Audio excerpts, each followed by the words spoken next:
Bonjour et bienvenue dans Everything Happens for a Reason, le podcast qui aborde l'angle business des métiers de la création. Car ce qui m'anime est exactement à l'intersection entre la mise en valeur de la créativité et le développement des activités. Je suis Lily Bonnet et vous pouvez notamment me retrouver sur Instagram, Lily Bonnet Management, LILI_BO2NET_management. Le 15 de chaque mois, je vais accueillir dans ce podcast un artiste, un designer ou tout autre acteur qui contribue à la promotion et au soutien de ces métiers. Alors nous n'allons pas parler de processus créatif, c'est certes passionnant, mais déjà exploré dans bien d'autres médias et avec succès.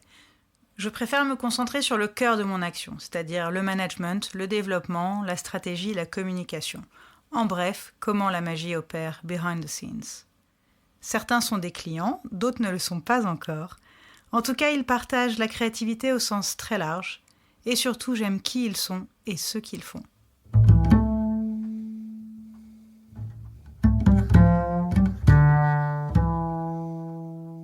Dans cet épisode, on voyage jusqu'à Barcelone pour rendre visite à Malika Favre.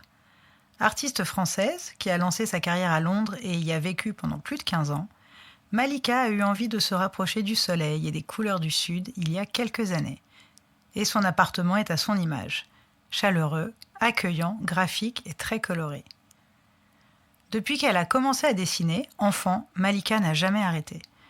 À l'intersection entre le pop art et le op art, de optical art, art optique, son style est tellement identifiable que l'on connaît forcément son travail, même si l'on a parfois du mal à mettre son nom sur ses illustrations.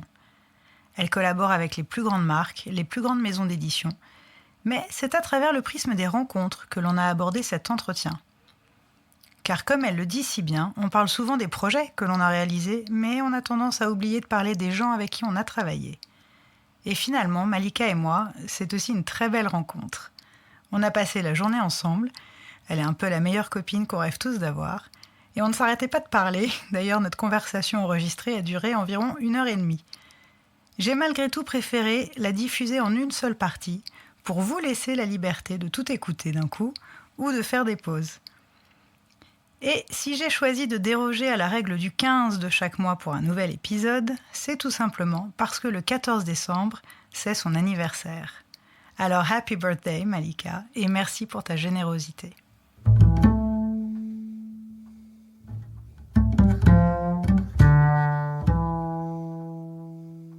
Bonjour Malika. Bonjour Lily. Donc nous sommes chez toi, à Barcelone, c'est-à-dire que l'épisode précédent, je vous ai emmené à Senyos, sur la côte landaise. Et là, j'ai voyagé jusqu'à Barcelone avec la tempête Ciarán, mais ça a été.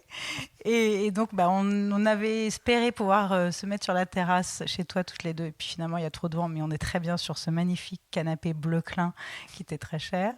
Et donc, voilà, je suis ravie d'être là. Merci de m'accueillir. Merci d'être venue, surtout. C'est dommage, t'es arrivée le premier jour de l'hiver, mais... Ça ne me dérange pas, mais c'est vrai que c'est très agréable.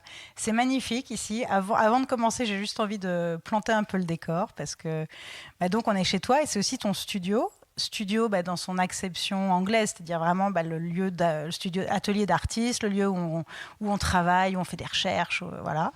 C'est très agréable, très grand, enfin haut sous plafond, on respire. On rigolait tout à l'heure parce que tu m'as fait visiter et en fait il y a des packaging d'emballage partout. On n'est pas encore très organisé, mais on y arrive. Dans des recoins presque, dans la cuisine, dans une douche, c'est très très drôle. Et ce sont des mêmes beaux d'ailleurs. Hein. Moi j'adore les packaging, toutes ces boîtes, les tubes, etc. Parce on va en parler évidemment tout à l'heure, mais tu as notamment un e-shop qui est une grosse activité finalement de ton travail. Oui, voilà. oui. Et donc voilà, donc on est là, je suis ravie. Et je vais commencer évidemment par la première question qui est récurrente, qui est liée au titre de ce podcast, Everything Happens for a Reason. Et j'aimerais savoir ce que ça évoque pour toi. Alors, ça évoque pour moi une forme de vérité fondamentale. En fait, c'est quelque chose auquel je crois, auquel j'ai toujours cru. Je suis pas particulièrement superstitieuse, ni en fait fondamentalement spirituelle, mais on va dire que la vie m'a fait un peu douter. Et c'est vrai qu'en fait, quand je retrace ma vie, que ce soit personnelle, professionnelle, c'est quelque chose qui a vraiment de l'écho en fait pour moi. Parce que parfois les choses s'imbriquent et arrivent de telle manière à ce que tu commences vraiment à te poser des questions et à te demander si en effet il se passe pas quelque chose. Ouais, les synchronicités. Et j'aime Voilà. beaucoup ce terme de s'imbriquer. Ouais. Vraiment cette continuité très fluide et hop, de comment s'enchaînent les choses. Alors, je vais faire un peu différemment que ce que je fais d'habitude parce que la première fois que je t'ai rencontré, c'était il n'y a pas très longtemps. C'était en septembre à Paris. Pour Nuorama. Pour Nuorama, qui est donc une conférence, voilà, c'était la première édition, mais on lui souhaite beaucoup, beaucoup de futur, qui a été fondée par Élodie Bouillon, dans le but de proposer des conférences créatives, inspirantes. Et après Alice Roux, dont on va parler après évidemment, Mister Fifou et Jérôme de Garlache, c'est toi qui es monté sur scène et tu as commencé ta présentation en parlant des rencontres. C'est-à-dire que c'était vraiment pour toi une façon de présenter ton travail et ta carrière. C'est sous le prisme de ces rencontres et ça m'a beaucoup touchée. Et d'autant plus que la première rencontre qui a pour toi été capitale dans ta vie, c'est ta maman. Oui. C'est la première personne que j'ai connue, tout court, on va dire comme ça. Mais c'est vrai que par exemple, cette idée de faire une conférence au travers des rencontres, c'est quelque chose qui est venu, c'est une idée que j'ai eue il y a quelques années. Et j'ai mis beaucoup de temps à la réaliser, en fait, à vraiment finaliser cette conférence et à trouver comment raconter ma vie au travers des personnes que j'ai rencontrées. Mais je trouve qu'en tant que créatif ou artiste, c'est quelque chose qu'on oublie souvent. On parle des marques avec qui on a travaillé, on parle des projets qu'on a faits. Voilà, ça peut être des projets prestigieux, des choses qui claquent. Mais en fait, on oublie de dire qu'on a travaillé avec des gens. Et en fait, moi, quand je vois les opportunités que j'ai eues dans ma vie et les choses qui me sont arrivées, c'est vraiment grâce aux gens que j'ai rencontrés. Pour moi, c'est quelque chose de fondamental. Et j'ai vraiment mis longtemps à trouver la manière de raconter ça. Mais un jour, je me suis lancée et je l'ai fait. Et j'ai fait cette conférence. C'est la première fois que je l'ai faite, c'était peut-être il y a 2 ans. Et la première fois que je l'ai faite, je me suis dit non, mais ça fait vraiment sens. Enfin, ça marche. Ouais. Et c'est raconter sa vie d'une autre manière, raconter son parcours créatif. C'est ça, parce que c'est pas forcément chronologique. Non, mais en fait, ce qui est important pour moi, par exemple, dans cette conférence, c'est aussi de faire passer le message qu'il n'y a pas 2 parcours créatifs similaires. Et qu'en fait, on a tendance à fantasmer sur les créatifs qui ont réussi, par exemple, et à se dire « Ah, mais peut-être qu'ils étaient au bon endroit et peut-être qu'ils connaissaient les bonnes personnes. » Et en fait, il n'y a pas de connaître les bonnes personnes. C'est les personnes qui sont autour de toi et tu ne sais jamais ce qu'elles vont devenir dans 3 ans, dans 5 ans, dans 10 ans. Donc, il faut suivre ton chemin. Et en fait, plutôt que de fantasmer sur les rencontres des autres, plutôt maximiser les tiennes en fait, et les gens de ta génération, les gens que tu rencontres. Et voilà. Et moi, finalement, je me rends compte que ma vie, ça a été ça, une suite de rencontres, et bien sûr en commençant par ma mère, qui est celle qui m'a appris à dessiner. Mais ça, c'est magique parce que c'est vrai qu'on se dit toujours. Quand on est enfant, on dessine, on fait des coloriages. Tous les enfants dessinent. Voilà. Mais tu as dit quelque chose qui m'a fait rire et en même temps, je me suis dit, mais c'est tellement vrai. Dès lors qu'on commence à apprendre à lire et à écrire, on arrête de dessiner. Oui, ça, c'est quelque chose que... Je crois que c'était mon prof de nu en école d'art qui m'a dit ça un jour. Et ça m'est resté. C'est fou. J'ai trouvé ça tellement vrai. Mais en fait, ça expliquait tout. Et en fait, c'était logique. Et lui, sa théorie, c'était que tout le monde pouvait dessiner. Après, il y a ce qu'on dessine, les histoires personnelles, la sensibilité, etc. Mais dessiner, tout le monde peut le faire. Il lui dit d'ailleurs, tu regardes, les enfants dessinent tous. Mais le jour où ils rentrent à l'école et qu'ils apprennent à écrire, et voilà, ils passent sur un autre mode et 90 ou 95% des enfants arrêtent de dessiner à ce moment-là. Et quand ils veulent reprendre plus tard, c'est presque trop tard. Ouais. Et en fait, je pense que moi, la chance que j'ai eue, c'est que j'ai jamais arrêté de dessiner. C'est ça. Mais il passe sur un autre mode, finalement, de communication. C'est ça. C'est peut-être ça. C'est ça. Ouais. Et surtout, c'est que dessiner, ça prend beaucoup d'énergie, ça prend beaucoup de concentration. Et cette concentration-là, elle est nécessaire pour apprendre à écrire, ce qui est communiquer. parce que dessiner, c'est quelque chose de très personnel, c'est quelque chose de très intime. Très intime, mais écrire, c'est quelque chose de tourné vers l'extérieur. Très vrai.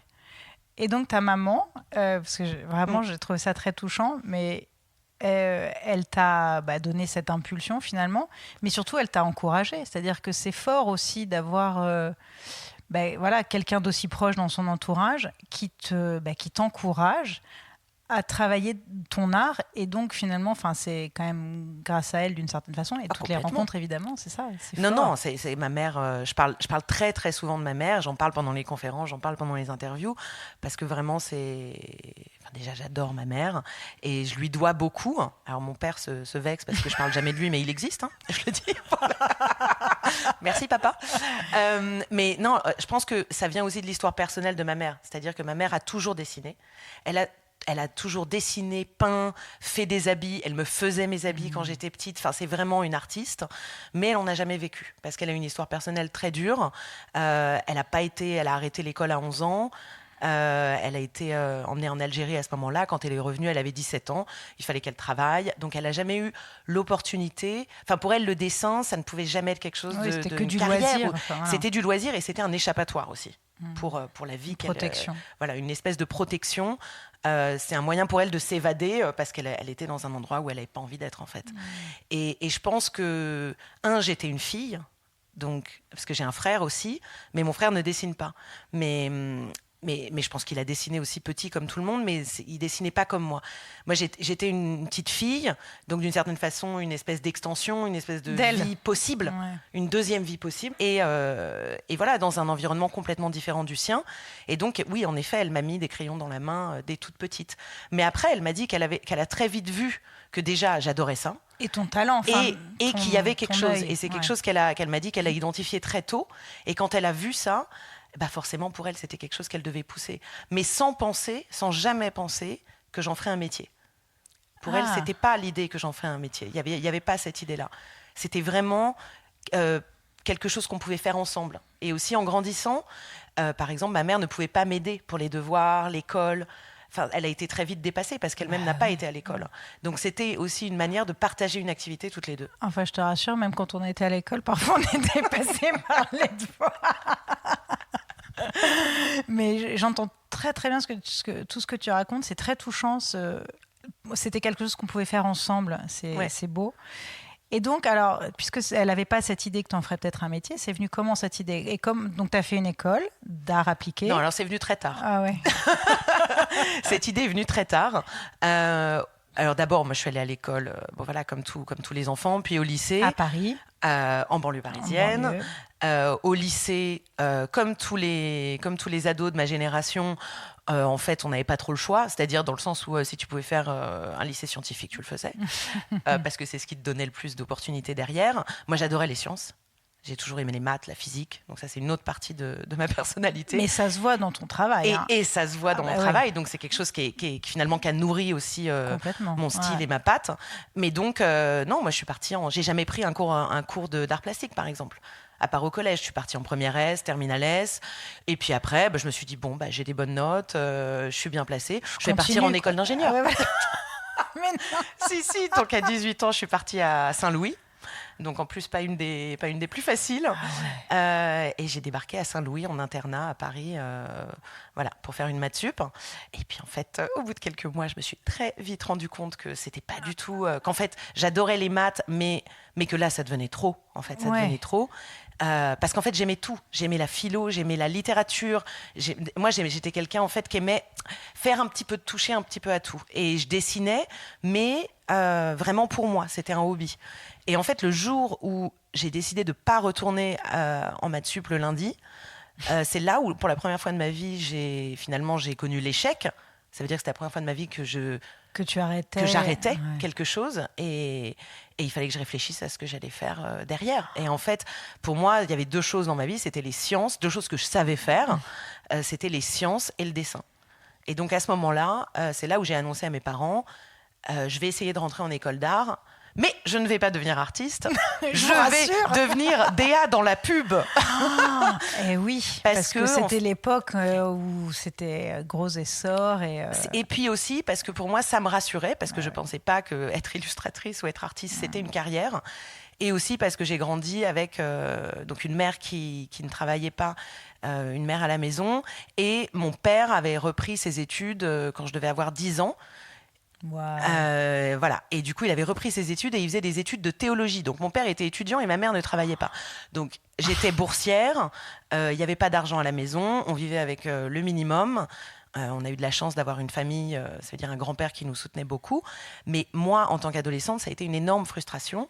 Et du coup, comme mon frère d'ailleurs, une des priorités dans ma vie, c'était d'être indépendante et de gagner de l'argent. L'autonomie, ouais, bien sûr. L'autonomie. Et du coup, je savais que c'était pas en étant artiste que j'allais avoir ça. Donc finalement, même si je continue à décider, là encore, j'ai fait le choix, même en allant en école d'art, de faire pub et graphisme. Ok. Voilà. Et donc, d'où Olivier de Serres. D'où Olivier de Serres. Donc j'ai fait communication visuelle. Et en fait, illustratrice, c'est quelque chose que j'ai... Enfin, je suis devenue illustratrice à 28 ans. Très assez tard, finalement. Ouais. Et alors, donc une autre rencontre, quelle rencontre finalement t'a mené jusqu'à Londres ? Ça s'est fait comment ? Parce que tu es partie assez vite, non ? Je suis partie juste après le BTS, donc je devais avoir 22 ans, 21 ans, 22 ans. En fait, ça a été une coïncidence, mais vraiment une coïncidence absolue. Everything happens for a reason. Voilà, donc ça a été ça. En fait, j'étais à ce moment-là en dernière année de BTS. Mon prof de pub, je crois, Paul, que j'adorais, un jour nous dit, voilà, il y a un prof d'une école en banlieue de Londres qui vient visiter l'école parce qu'il cherche des étudiants pour cette école pour l'année prochaine. Ah, il venait sourcer en France. Il avait déjà eu des étudiants d'Olivier de Serres. Okay. Des années précédentes. Excellente école, donc c'est peut-être aussi pour ça. Enfin, il savait que c'était un bon vivier. Mais cette école-là à Londres n'était pas une des grosses écoles. C'était pas à Sainte-Martine, c'était pas à Chelsea, c'était une école à Farnham, donc à peu près à une demi-heure de Londres. Ouais. Et il venait, et du coup, le prof nous disait, si vous voulez montrer vos portfolios, en fait, on n'avait rien à perdre. On n'était pas obligé, ça ne voulait pas dire qu'on y allait, etc. Moi, l'idée, j'avais jamais pensé à aller en Angleterre. L'idée m'a plu. Et donc, avec plusieurs camarades de classe, on a dit, voilà, on le fait. Et ce jour-là, j'ai montré donc, ce que je faisais. Et il y avait bien entendu beaucoup d'illustrations, finalement, aussi dans mes travaux, même à ce moment-là. Et en fait, l'entretien s'est très bien passé. Et ce prof m'a dit, nous, on te veut et je pense que tu devrais rentrer directement en 3e année. Wow. Donc là, j'avais cette idée je peux aller dans une école à Londres 1 an et revenir avec un bachelor. Et tu parlais déjà anglais alors ? Je parlais anglais, oui. J'avais appris l'anglais à l'école. Voilà, je parlais en anglais comme... Ouais, parce que quand même, aller suivre des études en anglais, c'est mais je parlais pas très bien anglais non plus. Mais les Anglais sont très sympas avec ça. C'est vrai. Ça veut dire à partir du moment où tu te fais comprendre, il n'y avait pas de problème. Mais oui, je comprenais l'anglais assez bien. Et donc, c'est cette idée-là de me dire... donc là, je suis rentrée chez moi, j'ai demandé à mes parents, mais au-delà de mes parents, parce qu'en fait, encore une fois, j'étais boursière. Donc, c'était compliqué d'aller en Angleterre. Je suis allée voir mon grand-père. Et là, j'ai été voir mon grand-père et je lui ai dit, écoute, j'ai l'opportunité de partir 1 an. Est-ce que tu peux m'avancer ? C'était ça, en fait, m'aider à payer. Donc, il y avait un campus étudiant qui coûtait pas très cher. C'était en banlieue de Londres. Donc c'était pas Londres. C'était pas Londres. Il y avait quand même moyen d'avoir une bourse Erasmus, quelque chose du genre. Et l'école était gratuite. Donc, il y avait ça, grâce aux aides européennes, etc. Puisqu'à l'époque, l'Angleterre était encore dans l'Europe. C'était pas le Brexit. C'était pas maintenant. Et voilà. Et du coup, le plan s'est monté comme ça finalement assez vite. Et je suis partie avec un de mes meilleurs amis, Yvan. Et la seule mauvaise surprise que j'ai eue, ça a été qu'en arrivant là-bas, d'un coup, ils ont changé d'avis. Et ils m'ont dit, non, en fait, il vaut mieux que tu commences en 2e année et pas en 3e année, parce que tu comprends, un pourcentage du cursus de je sais pas quoi se fait en 2e année. Mais bon, j'y étais. Ouais. Et à ce moment-là, je me suis dit dans ma tête, de toute façon, je pourrais jamais rester plus d'1 an, financièrement. Donc, je vais rester 1 an. Je vais rentrer en France. Et de toute façon, je dirai à tout le monde que j'ai mon bachelor. Personne n'ira vérifier. Ça, j'adore. C'était l'idée. C'était l'idée. C'était l'idée. Et en fait, t'es restée... Et en fait, je suis restée les 2 ans. Mais je suis restée les 2 ans, et puis après 16 ans. Voilà. Mais en fait, là encore, il s'est passé quelque chose d'assez magique. C'est que à la fin de la première année, donc c'était là où je devais rentrer, j'avais vraiment pour plan de rentrer, j'ai cherché un stage parce que ça faisait partie du cursus, et j'ai trouvé un stage dans un studio à Londres qui s'appelait Airside, qui était un studio que j'adorais. Qui était un des seuls studios que je connaissais qui faisait énormément d'illustrations in-house, donc vraiment qui n'utilisait pas de freelance. Tous leurs designers savaient dessiner. Déjà, c'était rarissime à l'époque, rarissime. Mais ça l'est toujours aujourd'hui. Ça l'est toujours. C'était vraiment une structure complètement bizarre et un peu alien, hybride à Londres. C'était un petit studio avec peut-être 4-5 designers, et en tout, il devait être 12. Et donc, j'ai obtenu le stage, qui était un stage de 3 mois. Et en fait, quand j'ai obtenu ce stage-là, je ne savais pas si j'allais revenir à l'université en septembre. Donc, il y avait cette idée-là. Mais le stage, j'ai passé l'été, je ne suis pas rentrée en France, au grand désarroi de ma mère, qui n'attendait que ça, de passer 2 mois avec sa fille. Donc, je suis restée à Londres, j'ai fait mon stage de 3 mois. Et pendant ce stage, où je dessinais vraiment, je n'étais pas là pour servir des cafés, je dessinais. Le studio a gagné un pitch pour une campagne de Mastercard énorme qui était pour tous les aéroports du monde, qui étaient des illustrations gigantesques, et j'avais fait partie de ce pitch. Et donc, du coup, j'ai été... en gros, je dessinais pendant mon stage des illustrations Mastercard. Donc, c'était génial pour eux. C'était les illustrations avec les mieux payées du monde. Les plus rentables. Les plus rentables. Une petite stagiaire, j'étais payée quand même, mais peu, qui faisait des illustrations avec, je l'ai découvert plus tard, des budgets mirobolants. Bah oui, j'imagine. Et voilà. Mais ce qui a été génial, c'est que quand je suis repartie, eux-mêmes m'ont dit, tu devrais quand même finir l'université. Et ils m'ont dit, mais ne t'inquiète pas, on va te prendre en freelance, puisque cette campagne, elle allait durer presque 1 an. Et donc, continuer à faire en freelance en tant qu'étudiante, donc c'est ça, les campagnes Mastercard m'ont permis de financer ma 3e année. Et de mettre un peu d'argent de côté pour pouvoir rester à Londres juste après. Voilà. Et donc, tu es restée combien d'années chez Airside au total ? Alors là, je ne suis pas tout de suite allée chez Airside. Il a fallu que j'attende encore 1 an. Mais quand ils ont fini par m'engager, je suis restée 5 ans. Wow. J'ai travaillé 5 ans. Et ça a été finalement le seul studio, mon seul vrai travail dans ma vie. Parce que j'adore. Alors justement, à quel moment tu as fait le switch ? Donc c'est là de passer... Voilà, c'est après Airside. Et pourquoi ? Qu'est-ce qui t'a motivé ? Est-ce que c'est parce que tu avais juste peut-être même la flemme de chercher un autre job ou plus l'envie ? Non, mais vraiment, tu savais profondément que tu ne voulais plus être dans un studio, que tu voulais finalement communiquer, donc travailler en ton nom. En fait, un jour, je me suis rendue à l'évidence. Pour moi, ça s'est passé comme ça. C'est-à-dire que je me suis jamais mis la pression de un jour je vais devenir illustratrice. Mais en rentrant chez Airside, le profil qui les intéressait, et c'est pour ça qu'ils m'ont engagée, c'est que à la fois je venais du monde du design, même si j'étais honnêtement pas une très bonne designer, mais je savais quand même faire du design graphique, et je savais dessiner. Et du coup, pour eux, c'était vraiment un profil rare, et c'était un profil qui les intéressait vraiment.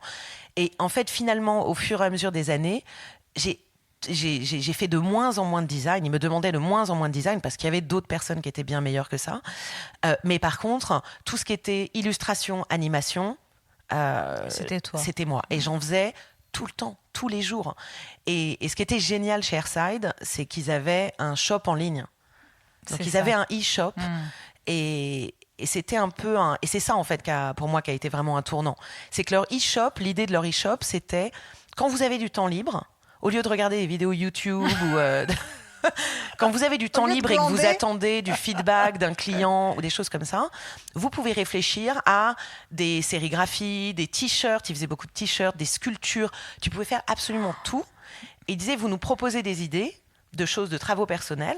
Et nous, ce qu'on fait, c'est que on en débat tous ensemble le lundi et on décide de ce qu'on va produire et ce qu'on va vendre sur le shop. Génial. Et en fait, le shop, tout le profit, enfin les bénéfices du shop servaient à payer la personne qui s'occupait du shop. C'est génial. Donc c'était pas quelque chose qui faisait de l'argent, mais c'était autosuffisant, voilà. Autosuffisant, un cercle vertueux. Ouais.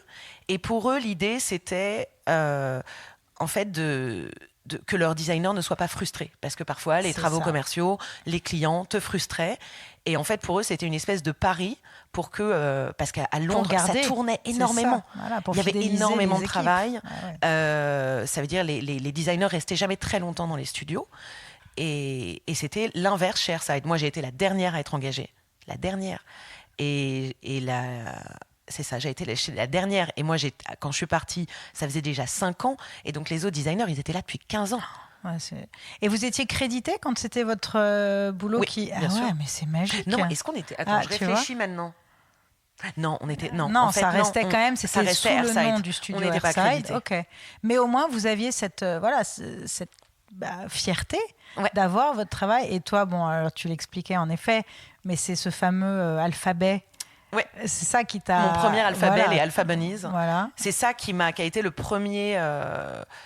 donc j'ai fait une sérigraphie, j'ai créé un alphabet de lapin sexy, que tout le monde a trouvé très drôle, qui était un peu sexy, un peu naughty, un peu coquin, quoi, et qui s'est vendu très bien.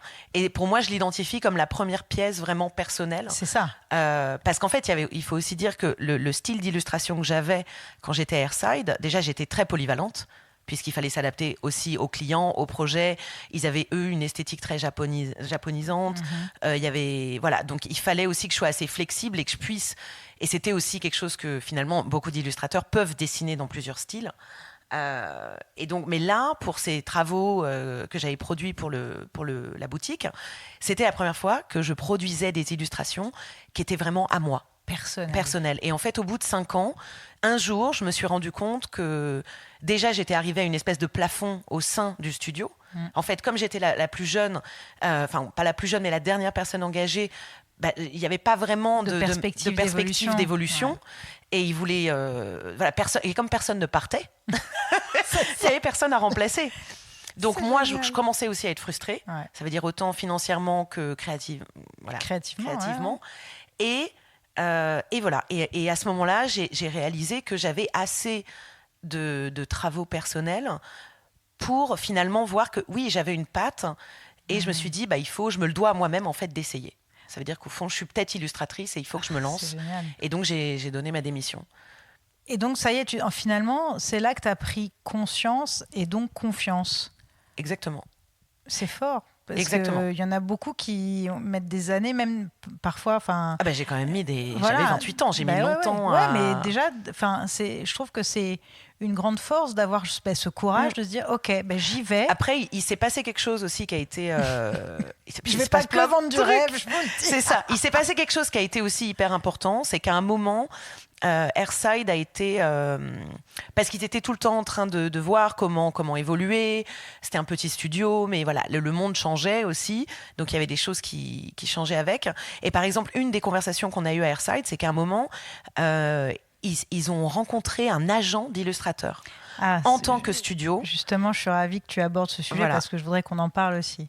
Et en fait, le jour où eux, ils sont allés parler avec un agent d'illustrateur et qui sont revenus, qui nous ont réunis et qu'ils ont dit, on a cet agent qui veut représenter Airside en tant que studio d'illustration, mais qui ne veut pas...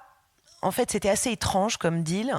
Ils voulaient en fait que Airside, d'une certaine façon, parce qu'on faisait beaucoup d'animation, ils voulaient que Airside puisse travailler avec leurs illustrateurs, qui étaient eux des illustrateurs très connus, et qu'on puisse animer et adapter le travaux et le style de leurs illustrateurs pour des travaux commerciaux. Voilà. Donc il n'y avait plus de créa à Airside finalement. Il y avait plus... et ils voulaient quand même représenter Airside, mais à ce moment-là... et je me rappelle que ça, c'est une conversation... Ça m'est resté aussi que un des mecs qui était là chez Airside nous a dit que l'argument de cet agent-là, c'était de dire, parce que vous, en tant que studio, vous êtes très bon, mais vous n'avez personne au sein de Airside qui sort du lot, qui puisse tout seul, et vous n'avez pas de style assez fort chez Airside pour avoir un nom en tant qu'illustrateur. Et moi, ça m'a piqué l'ego. Ah ouais. Ça m'a piqué l'ego, et c'est à ce moment-là que j'ai décidé. On verra. En fait, voilà. C'est génial. Et alors, l'agent, à partir de... Parce que Les agents d'illustrateurs, j'ai l'impression que, c'est un peu comme les photographes, mais j'ai l'impression que c'est presque obligatoire quand on est artiste illustrateur d'avoir un agent. Ça l'était il y a 15 ans. Ah voilà, et moi qui travaille, comme tu le sais, avec Aurore de la Morinerie, qui est une grande illustratrice, grande artiste aussi. Et que j'admire. Et que tu admires, et tu as même une de ses œuvres chez toi. Aurore, quand je l'ai rencontrée, parce que moi ça fait... presque 3 ans que je l'accompagne maintenant. Quand je l'ai rencontrée, elle avait plusieurs agents, presque un par pays, par région. Et donc, toi, j'ai vu que tu as Handsome Frank pour, oui, c'est ça. Voilà, c'est ça, pour un peu pour le rest of the world, et Tiffen en France. Et alors, comment ça se fait qu'on soit obligé de autant sectoriser les agents, première question. Et deuxième question, pourquoi est-ce que c'est aussi obligatoire finalement presque d'être représenté par un agent? À partir de quand tu as fait ce choix? Tu t'es dit, en fait c'est inévitable, je suis obligée. Moi je me suis jamais sentie obligée. Okay. Non. En fait j'ai signé avec John avant même de me lancer. Ça veut dire avant même de partir de chez Airside. Okay. J'avais déjà un agent. Je savais... quand j'ai décidé d'être illustratrice et que j'ai donné ma démission, je me suis donné 6 mois. J'ai fait la démission la plus longue du monde. Comment on appelle ça, la période de notice period, qui était absurde. Le préavis le plus long du monde. C'était absurde. Très mauvaise idée au final. Mais je leur ai dit 6 mois avant. Et moi, il y avait 2 choses dont j'étais sûre. C'est qu'il fallait que je mette de l'argent de côté. Donc, j'ai commencé à travailler en freelance quand j'étais encore en full-time chez Airside. Donc, ça a été 6 mois très durs. Où j'avais aucune vie, je ressemblais à rien. Et voilà, donc ça, je le savais, il fallait que je mette un peu d'argent de côté. Parce que je voulais pas avoir le couteau sous la gorge en fait en me lançant, et aussi parce que j'habitais à Londres et qu'on se rappelle que ma famille ne pouvait pas m'aider. Donc en fait, si ça marchait pas, je devais rentrer en France et j'avais aucune envie. Et du coup, donc j'ai fait ça. Et l'autre chose, c'était que je voulais absolument un agent. Ça, c'était quelque chose... Moi, je le voyais comme... j'ai pas les contacts, personne ne me connaît, personne ne connaît mon nom. J'ai besoin d'avoir quelqu'un à mes côtés qui m'aide et avec qui je puisse parler. Et donc, j'ai commencé à contacter des agents, des gros d'abord, des agents qui me faisaient rêver. J'en ai rencontré quelques-uns qui m'ont beaucoup déçue. J'allais te demander, ils t'ont pas dédaigné, ils ont quand même voulu. J'ai quand même fait des entretiens, mais en fait, j'avais un gros agent que j'adorais, qui était vraiment, en tout cas sur le papier, qui était très cool, qui était presque OK pour me signer, mais il voulait me mettre à l'essai. Pendant 6 mois, ne pas me mettre sur le site, me donner une liste de directeurs artistiques que moi j'allais aller rencontrer en agence de pub, donc en gros j'allais faire leur travail, et après ils prenaient une commission sur ce que je ramenais. C'était surréaliste. Et aussi ils voulaient... à ce moment-là, dans mon portfolio, j'avais peut-être 2-3 styles un petit peu différents, mais j'arrivais pas trop à choisir. Et eux me demandaient de faire un choix très clair, et ils ne voulaient représenter que mes travaux érotiques, comme l'alphabet, le Kama Sutra. Et moi, à ce moment-là, j'ai eu peur que ce soit catalogué, que je sois cataloguée, même si au fond ils avaient raison, puisque c'est ce qui est devenu le plus iconique et finalement toutes les autres choses que j'avais dans mon portfolio à ce moment-là sont sorties de mon portfolio assez rapidement, mais à ce moment-là j'étais pas prête, pour moi c'était trop risqué, il y avait un sacrifice, et aussi j'aimais pas le mec, pour être honnête. Je crois que c'est presque ça le plus important finalement. Je l'ai pas senti, et pour moi les travailler avec un agent, il y a un lien c'est quelqu'un avec qui je vais parler beaucoup. J'ai besoin de sentir que cette personne, on a une connexion, qu'on s'entend bien. Et là, il y avait quelque chose qui me plaisait pas. Et le deuxième agent, il y en a eu plusieurs, mais celui avec qui j'ai finalement signé, c'était Handsome Frank. Et c'est un contact qui m'a été donné par un ami. Qui m'a dit mais c'est des new kids on the block, c'est un peu des nouveaux agents. Ils sont tout petits. Ils viennent de commencer, mais ils sont hyper sympas. Et lui, il avait une copine qui était représentée chez eux. Un nom trop cool en plus. Voilà, Handsome Frank. et donc j'ai contacté John et ça m'a j'ai tout de suite eu un bon feeling, parce que déjà quand je l'ai contacté, il m'a répondu dans les 10 minutes. Il m'a dit on se prend un café. C'était un grand fan d'Airside. On s'est vu dans un café et en fait je me suis rendu compte que c'est parce qu'ils n'avaient pas de bureau.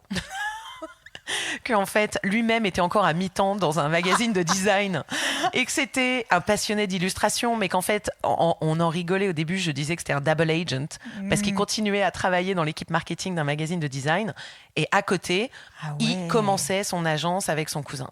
Et je l'ai tout de suite adoré.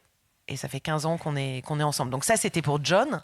Et moi, j'ai jamais voulu segmenter mes agents. Je sais que c'est quelque chose qui peut être très bien et très important parce que chaque marché est différent. Voilà. Un agent à Londres n'a pas les contacts à New York, ne peut pas se déplacer physiquement dans les agences, etc., etc. Donc ça pouvait être problématique. Mais moi, j'ai toujours été less is more. Moi, j'ai toujours voulu me simplifier la vie. L'idée de parler à 15 personnes différentes pour 15 marchés différents, en fait, je me suis dit, je commence en Angleterre, sachant que l'Angleterre, c'était aussi un pays qui était ouvert sur le monde. Ah ouais. Donc les gens venaient de partout pour aller chercher des illustrateurs. Donc moi, ça ne me paraissait pas être problématique. Et le Tiffen, mon agent français, c'est quelqu'un avec qui j'ai signé des années plus tard, peut-être 3-4 ans plus tard. Et tout simplement parce que d'un coup, il y a eu cette nécessité quand je travaillais avec des clients français, et je comprends, les clients français ne comprenaient pas pourquoi ils devaient parler anglais avec une illustratrice française. Surtout les Français en plus. Voilà, et ça faisait pas sens. Et finalement, sur les projets français, John ne pouvait pas faire son travail. Donc, je me retrouvais à faire tout et quand même à lui filer une com de 30%. Donc... À 30%. Ouais, parce que ça dépend des agents. Hein, oui, en général, c'est 30%. C'est quand même assez... Enfin, je trouve que c'est des commissions assez impressionnantes. Quand même. C'est des commissions impressionnantes. Ça, c'est clair. Mais... En fait, pour moi, j'ai jamais eu de problème avec ça parce que ça le vaut. Déjà, ça le vaut. Et que, par exemple, la manière dont...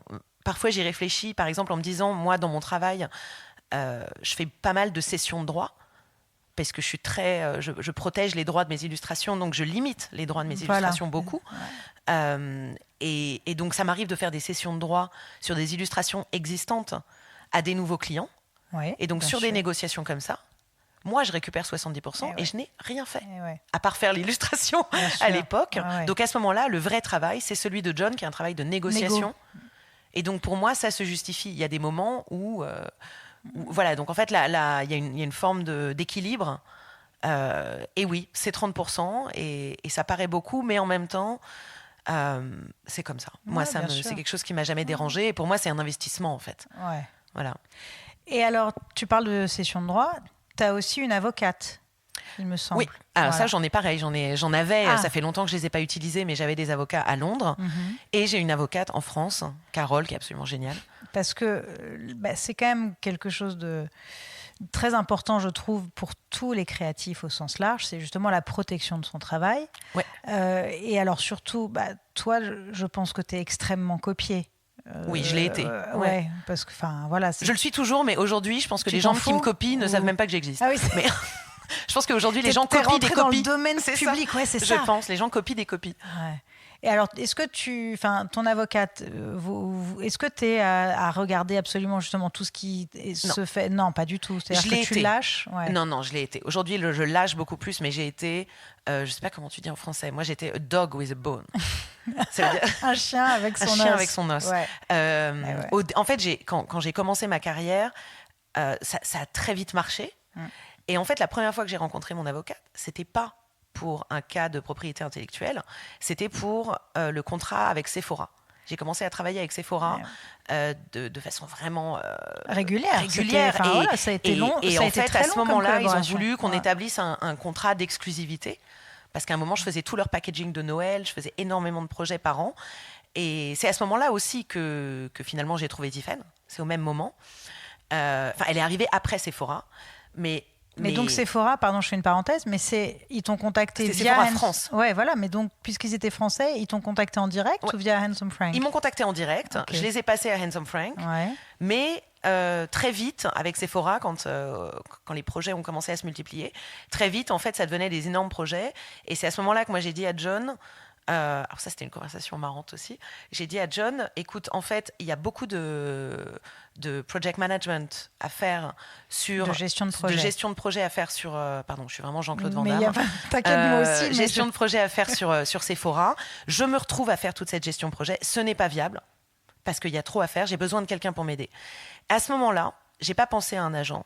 J'ai pensé à une copine qui est cette même copine qui a monté Nuorama. Donc à ce moment-là, j'ai appelé Hello, ma copine, qui était elle, qui gérait des projets en fait et qui gérait des événements. Et je lui ai dit, écoute, est-ce que ça te dirait d'être ma project manager sur Sephora et qu'on fasse le projet ensemble? Et là, j'ai appelé mon agent et je lui ai dit, je vais t'enlever de ta commission et je vais la donner à ma copine.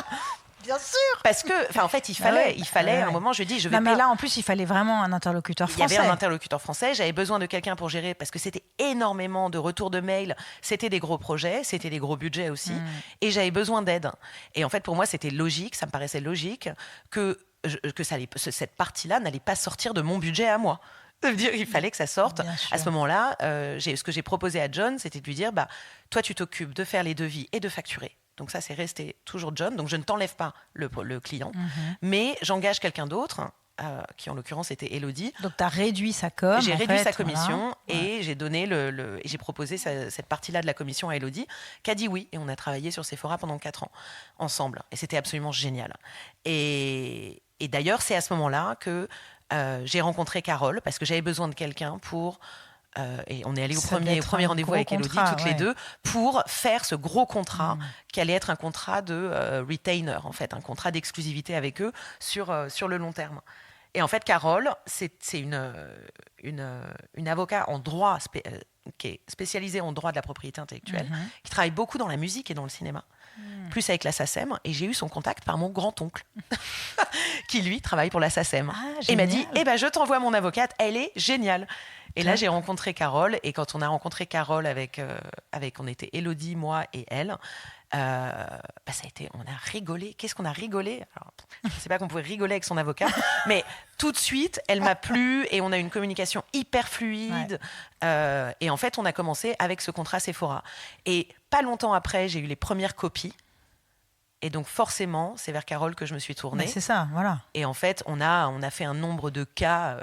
Et même pour finalement, même pour Sephora, c'était important que tu protèges ton travail par rapport à tes clients finalement, parce que c'est aussi, c'est lié à ta notoriété et donc à la valeur que tu as aussi auprès de tes clients finalement.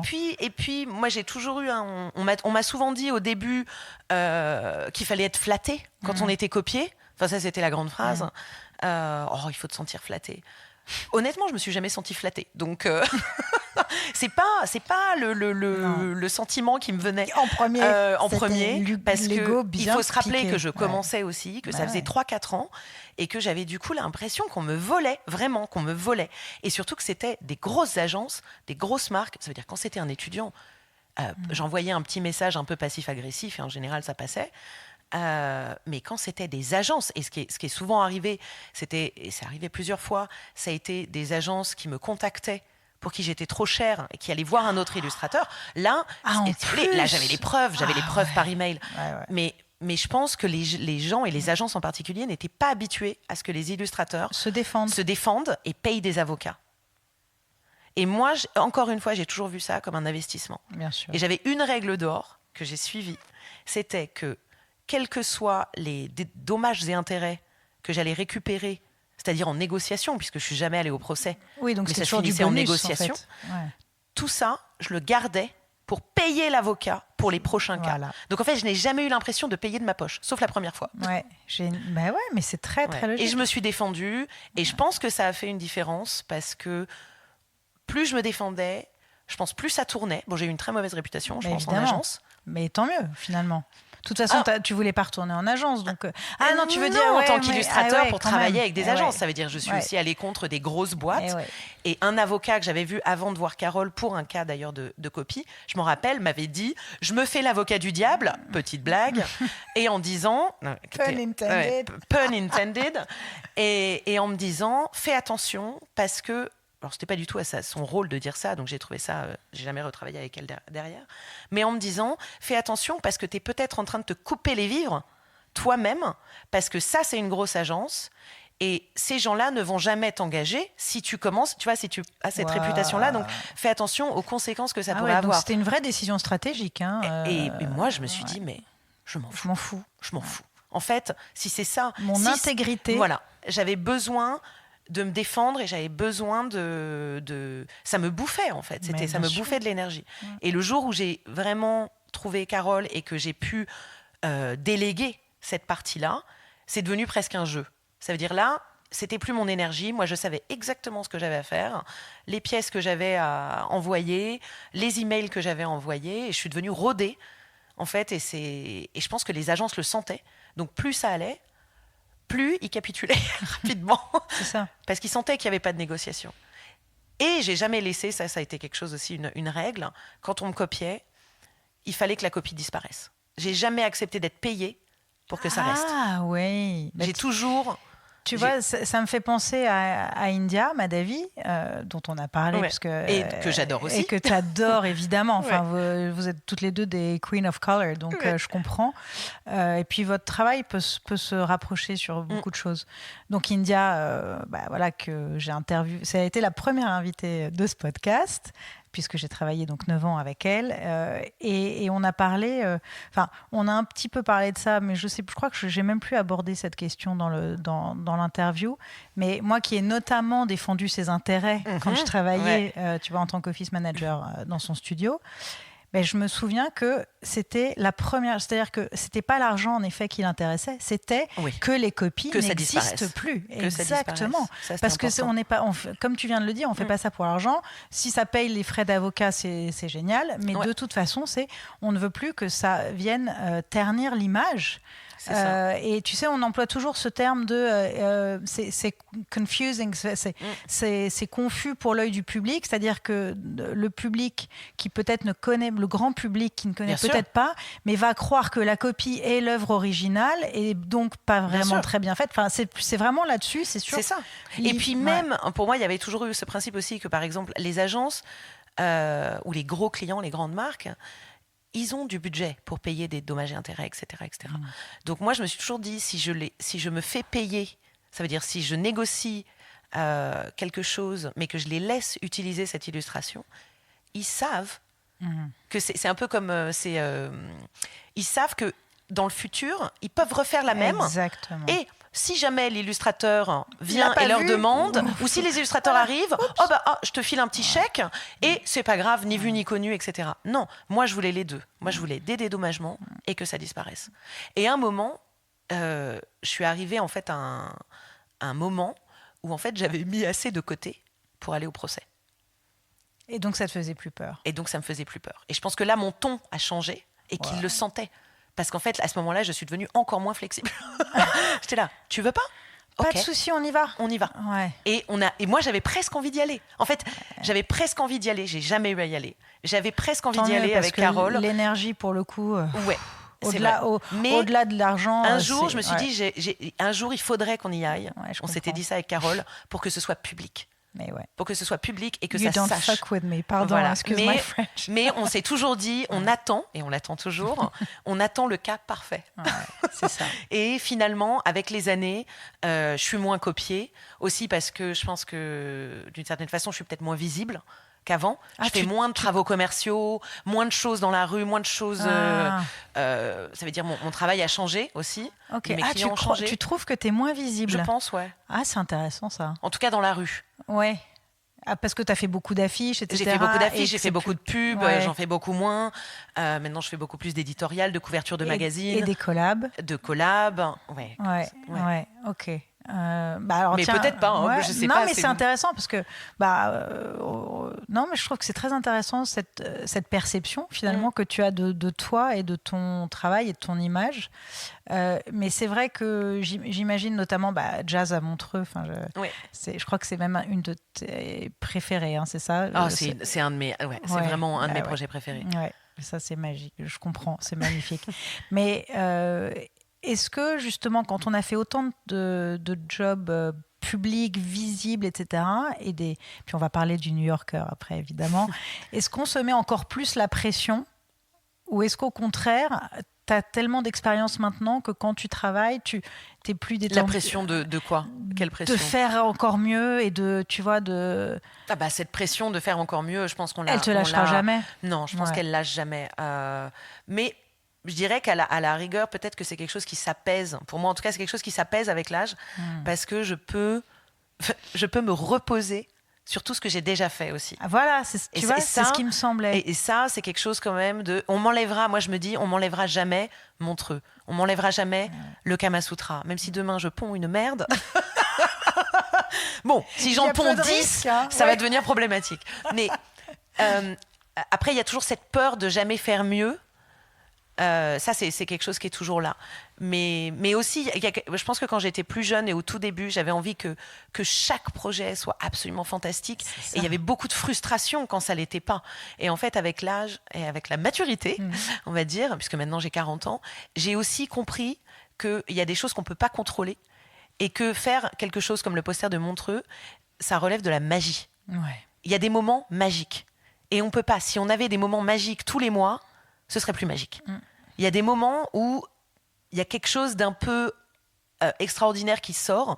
Et moi, ça m'arrive quelquefois, et c'est le cas avec Montreux, de regarder une pièce, et ça fait très mégalo, mais je regarde une œuvre et je me dis, mais comment j'ai fait ça ? Pourquoi ? Comment ? L'inspiration, alors là, pour le coup, purement le divin, voilà. La grâce. Et je ne sais pas si je serais capable de faire cette pièce aujourd'hui. Donc du coup, c'est des moments un peu magiques, et c'est pareil pour le Kama Sutra. Et des projets comme ça, je peux les compter sur les doigts d'une main, en fait. Donc c'est aussi la rareté qui peut-être fait cette magie-là. Mais tu vois, c'est comme, donc justement, parlons du New Yorker. Alors, The New Yorker, c'est une revue hebdomadaire américaine qui est célèbre évidemment pour son contenu, des articles de fond qui sont impressionnants. Enfin, et voilà, moi qui ai eu la chance de travailler déjà avec des journalistes du New Yorker, je sais qu'ils poussent le fact-checking. Je crois que j'ai jamais vu ça c'est impressionnant. Ailleurs. C'est impressionnant. Mais ils sont surtout connus pour leur couverture illustrée, justement. Et toi, ta première de mémoire, c'était en 2016, je crois, c'est ça. Et tu disais, là, comme tu viens de dire, Montreux, je ne sais pas si je serais capable de faire ça aujourd'hui. Je pense que ta première couve du New Yorker, tu ne serais peut-être pas non plus capable de la faire aujourd'hui parce que tu as peut-être voulu aussi montrer quelque chose à l'époque que, tu vois... Oui, je ne sais pas si je serais capable de faire ce que j'ai fait pour obtenir cette couverture du New York. Alors ça, parlons-en, parce que j'aime beaucoup... C'est plus ça, parce que la couverture en soi, elle est finalement assez classique, elle est assez... c'est une femme avec un chapeau. Ouais. C'est pas une de mes meilleures illustrations, mais... Vas-y, raconte-nous. Non, mais ça, c'était magique. Presque. Mais...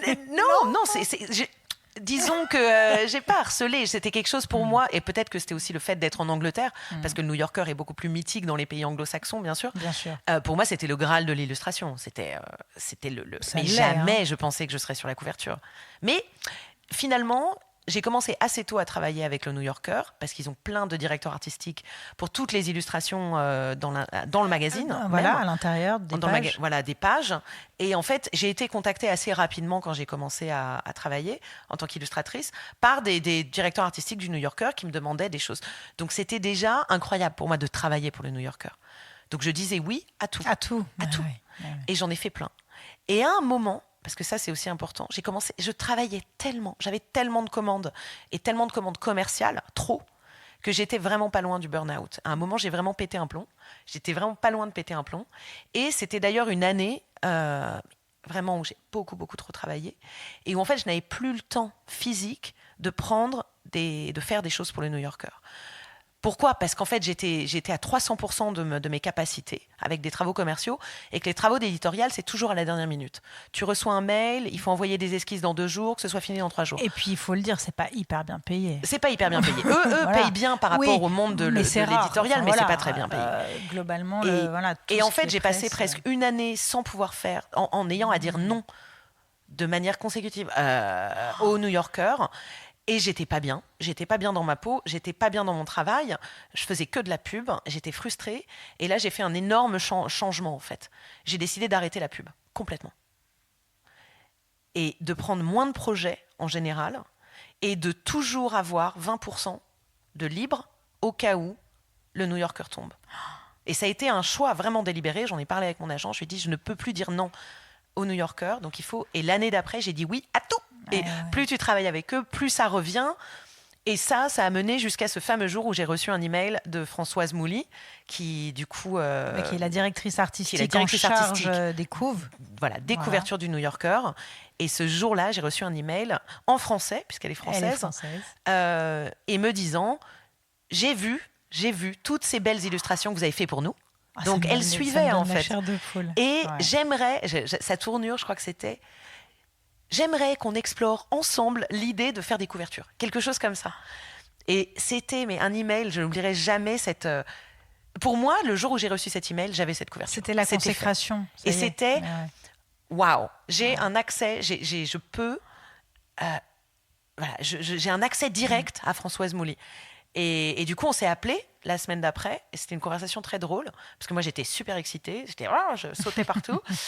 Et du coup, j'étais habituée à travailler quand même avec un brief. Donc, je lui ai demandé, alors du coup, couverture, mais sur quoi? Ah, mais oui. C'est quoi le thème? C'est quoi le... Et là, Françoise m'a dit... Vous voulez. Ah bah, c'est ce que je sais pas. Ça peut être les femmes, ça peut être les vacances, ça peut être la lecture, ça peut être tout. Ça peut être tout et n'importe quoi. En gros, ce qu'on veut, c'est tes idées. Et donc ça a été un peu...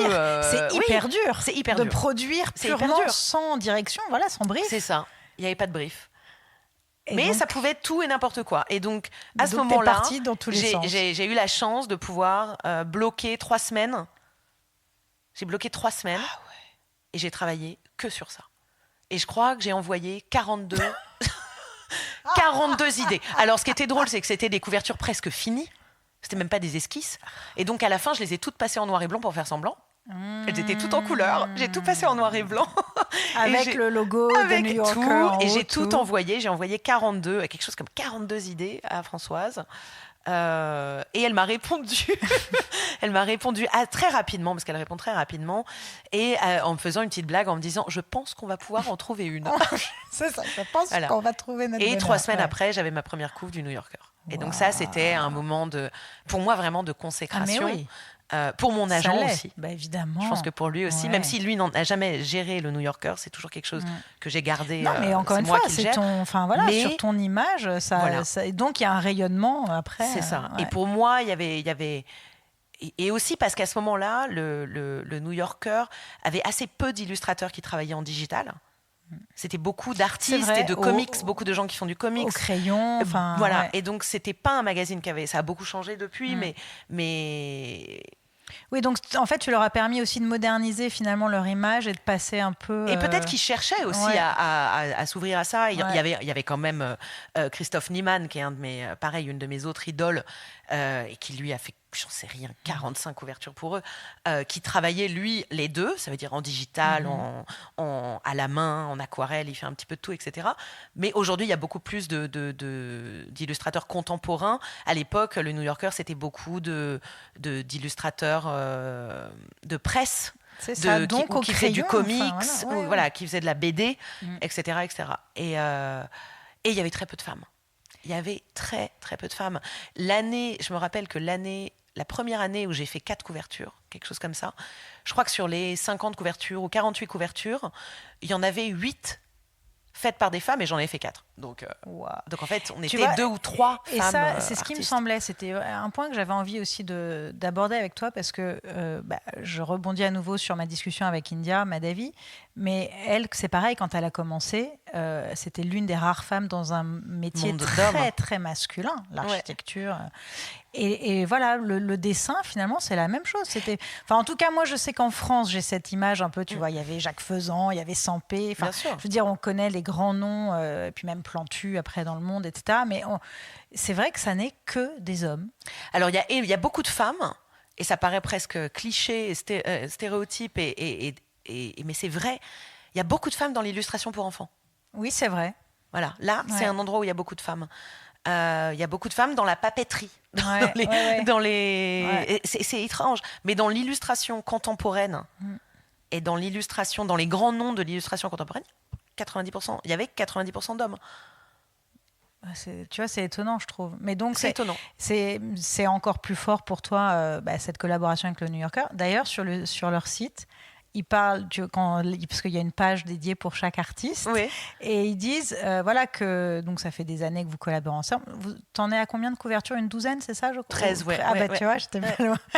Et ils disent que tu es focusing on women's empowerment, donc qu'en gros tu mets l'accent parce que c'est ce que en fait c'est ce qui est devenu mon travail avec le New Yorker. C'est là aussi où j'ai trouvé ma place. T'as trouvé un angle avec eux. J'ai trouvé c'était l'angle avec le New Yorker qui était finalement un angle qui était présent dans mon travail, et je pense que c'est pour ça que Françoise m'a choisie. Aussi. Bah ouais. Ça veut dire c'est pour ça qu'elle m'a choisie. Parce que tu as toujours en effet eu un vrai rapport à la féminité dans tout ton dessin. Et c'est magnifique. Et alors ça me fait rebondir sur une couve qui a fait un grand buzz avec ces chirurgiennes. Il s'appelle Operating Theatre. Voilà, c'est ça. Et c'est très très beau. Donc encore une fois, je reviens sur Nuorama. Tu racontais, c'est comme ça que j'ai découvert, que tu racontais l'histoire de cette couverture. Comment l'inspiration t'est venue? Tu veux nous raconter? Oui, alors c'était. Je sais que tu l'as raconté peut-être déjà 15 fois. Mais pour moi, ça reste une très, très beau. couverture qui m'a même un moment hyper émouvant, puisque c'était. Ce qui se passe parfois, c'est que Françoise m'envoyait des mails en me proposant des nouvelles thématiques. Ça veut dire des thématiques qu'ils n'avaient pas fait avant, et ça, c'en était une. Donc, ils allaient commencer à faire un numéro sur la santé, le corps. Donc, ça reste un thème extrêmement large. La médecine, la santé, le corps, etc. Et donc, elle m'a demandé de proposer des idées pour ça. J'ai proposé plusieurs idées, et en fait, quand je ne sais pas où commencer, tu puises je puise à l'intérieur, en fait. Ça veut dire je puise de mes expériences personnelles. Et en l'occurrence, ça a été le cas pour cette couverture. Donc, j'ai présenté cette idée qui était le point de vue d'une patiente, d'un patient qui était sur la table d'opération et qui regardait les chirurgiennes. Au moment de se faire endormir, au moment de l'anesthésie. Et ça, c'est un souvenir que j'ai de la seule opération que j'ai eue quand j'étais petite, mais qui est un souvenir vivide, que je m'en rappelle encore, où je me suis fait opérer des yeux. Parce que moi, je suis née avec un strabisme. Mais un strabisme... hyper fort. Enfin, tout le monde pensait que je voyais double, j'avais du mal à me faire des amis à l'école, quoi. Et je me suis fait opérer à 6 ans. Et je me suis fait opérer tard parce que mes parents déjà trouvaient ça très drôle, mon strabisme, très mignon. En plus, j'avais pas de problème de vue, donc c'était pas vraiment le problème. Et l'idée d'avoir une opération aussi lourde sur un enfant, ça leur faisait peur. Je comprends, ouais. Et finalement, eux, ça les dérangeait pas, ils le voyaient plus. Et du coup, ils ont décidé ensemble que je me ferais opérer le jour où je le demanderais. Ils attendaient que je le demande, en fait. Et à 6 ans, c'est moi qui ai demandé, en fait. Wow. Parce que socialement, c'était vraiment dur. Ouais. Les gamins se foutaient de ma gueule. Enfin, c'était vraiment à l'école. Et puis, tout simplement, c'est perturbant quand quelqu'un ne peut pas te regarder dans les yeux. Ouais. Donc, quand je te parle, et d'ailleurs, je l'ai encore un petit peu le strabisme, les enfants avaient l'impression que je parlais à quelqu'un derrière, donc ils se retournaient tout le temps. Enfin, c'était horrible. Et c'est une femme chirurgienne qui m'a opérée. Voilà. Et donc, cette couverture, c'était en hommage à cette femme chirurgienne. Donc, c'était un peu avoir cette sensation de voir, puisque c'est la même chirurgienne 4 fois, de voir un peu au moment où on s'endort, de voir la chirurgienne se dédoubler, voilà. Etc. Mais je n'ai pas pensé au moment où j'ai envoyé cette idée que c'était une couverture militante, féministe, qui parlait de...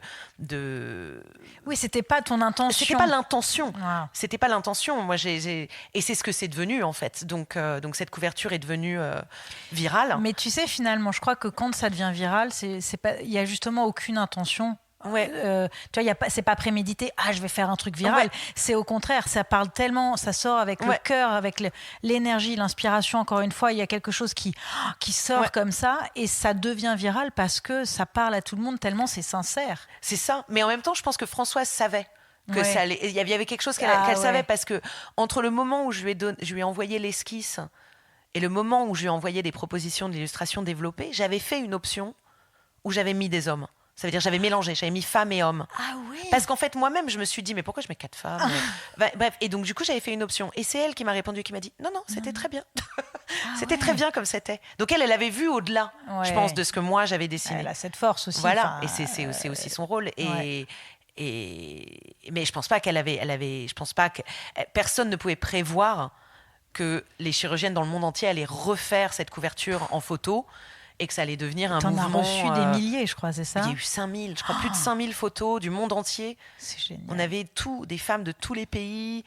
Et ce que je trouvais encore plus génial pour la petite histoire, c'est que pour faire ces photos, donc, puisque c'était une photo finalement assez facile à reproduire, une composition facile à reproduire, puisqu'il fallait une lampe de bloc opératoire et 4 femmes qui regardaient en bas.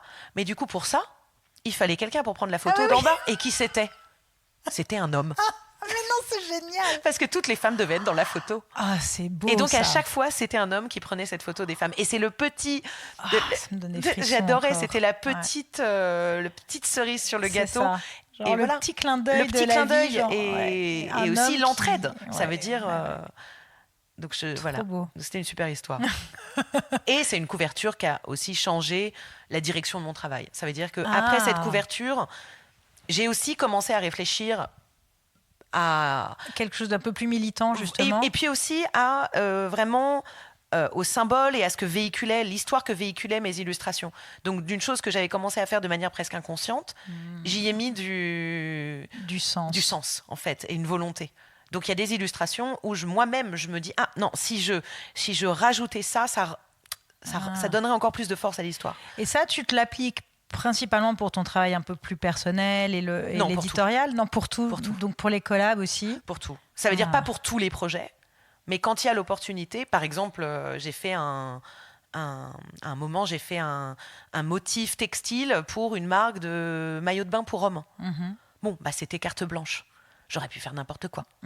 En l'occurrence, j'ai décidé de faire un motif qui se répète de gens qui s'embrassent. Donc c'est une espèce de motif abstrait, mais en fait, quand on regarde de près, c'est que des gens qui s'embrassent. Et c'est des femmes des hommes, des hommes des hommes, des femmes des femmes.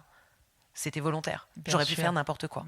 Mais après, en fait, j'ai vraiment eu cette idée en fait, j'ai eu cette réalisation. J'ai réalisé que voilà, qu'une illustration n'était pas seulement une illustration, qu'on pouvait aussi lui donner plus de sens, plus de force, et que je pouvais faire passer mes convictions personnelles, mes opinions, au travers de certaines illustrations. Je ne peux pas faire ça pour tout, mais c'est quelque chose que j'essaye de faire au maximum, en fait. Très fort. Et alors, justement, j'aimerais qu'on parle un peu de ce travail de collaboration avec des marques. Alors, tu en fais énormément. Surtout cette année. Voilà, c'est ça. Parce que, alors, moi, j'avais même déjà les Veja, les baskets. Tu les avais? Mon fils je les avais achetés pour mon fils. D'ailleurs, je les adorais. Enfin, c'est parce que je les avais pas pour moi que je les ai achetés. Hein, mais et puis, alors, je crois que je ne peux pas tout citer, c'est impossible. En effet, cette année, il y a beaucoup, beaucoup de choses. Très récemment, les ponchos de pluie avec Rain Kiss, magnifique.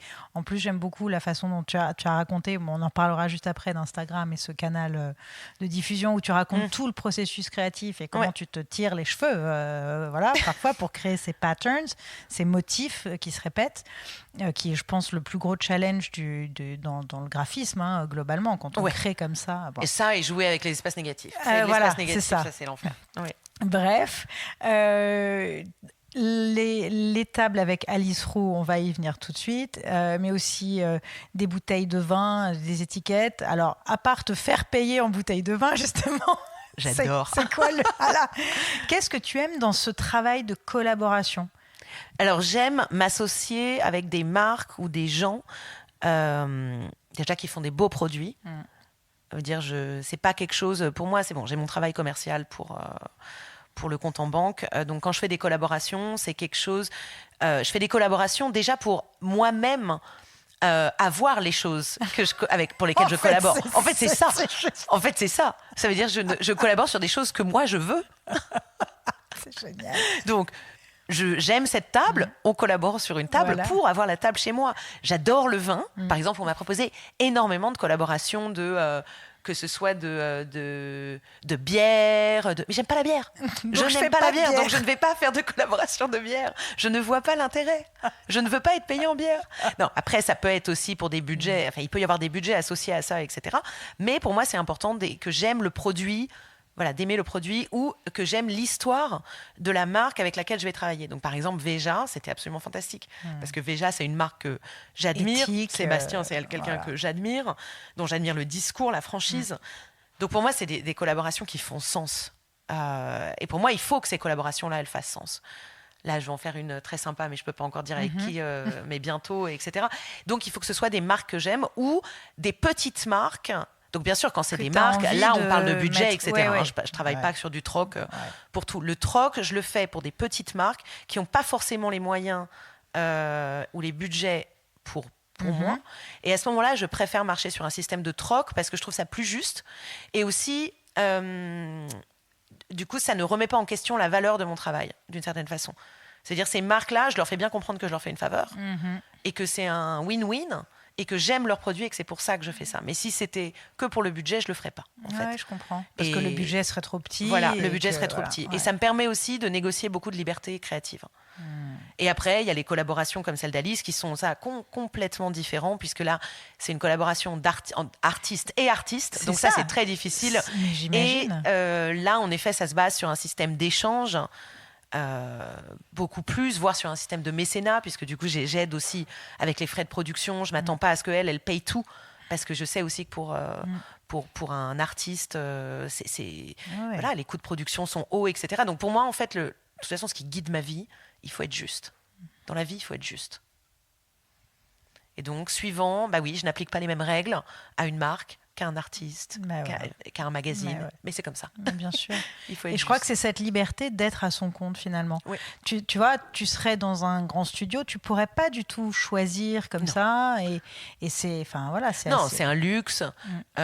C'est un luxe que j'espère que j'aurai toute ma vie. Je suis comme ça aussi, je suis très tranchée sur mes principes, mes décisions. Parfois, je me dis, ça me coûtera quelque chose un jour, probablement.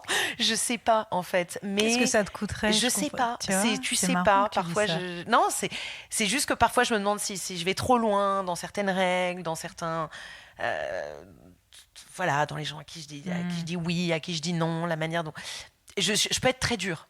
Je peux être très dure sur certaines choses et je peux être extrêmement souple sur d'autres. Donc c'est bizarre. Et je sais pas. En fait, comme personne te dit comment faire les choses, à qui dire oui, à qui dire non, finalement, moi, je suis mon instinct. Pour l'instant, ça m'a plutôt servi que desservi. Mais aujourd'hui, je pense que j'arrive à un moment aussi, ça fait 15 ans que je suis à mon compte presque, j'arrive à un moment où j'ai aussi envie de faire d'autres choses, où j'ai envie de faire des objets. J'ai envie de faire des choses plus tangibles.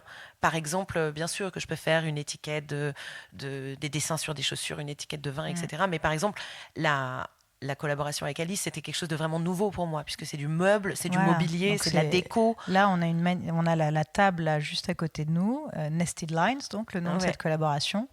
Et c'est magnifique. Enfin voilà, moi j'aime beaucoup déjà le travail d'Alice et en plus sa personnalité. Alice est géniale. Elle est géniale et ça se sent d'ailleurs que, parce que vous avez mis du temps avant de vous rencontrer in real life en fait, parce que c'était au moment du Covid. Hein, c'est ça, tu l'as découverte pour ton compte. C'est ça, j'ai découvert son travail pour alimenter ce compte que tu as créé avec George Wu. Et voilà, c'est assez magique pour elle d'ailleurs. Je sais, on en a parlé déjà, mais c'est vrai que c'est un très très bel objet. Mais je trouve ça intéressant, tu vois, je rebondis quand tu disais ce que j'aime dans les collabs, c'est justement de faire des objets qui me plaisent, des marques. En fait, c'est comme si tu avais besoin peut-être, c'est une question que je me pose, de voir tes dessins prendre plus forme, parce qu'en fait c'est peut-être comme tu travailles que en digital, tu vois, c'est que voilà, à part les couvertures, tu vas recevoir les magazines papier, puis t'as des monographies, t'as des livres, enfin t'as quand même pas mal de, mais je pense que c'est peut-être aussi ça finalement, de les voir prendre vie un peu plus concrètement que uniquement sur écran ou sur poster, tu vois, presque en 3D, enfin de gagner en 3D. Oui, et puis aussi parce que j'adore les objets. Enfin, tu as vu, tu es dans mon appartement, c'est un petit musée d'objets. J'adore. Moi, j'adore les objets, j'adore les formes. Donc c'est ça qui est étrange aussi, parce que oui, je travaille exclusivement en digital, dans un style très très digital. C'est-à-dire, tu fais pas plus digital, c'est ça. que c'est clean comme un logo. Mais dans la vraie vie, j'aime les choses tactiles, j'aime les choses en 3D.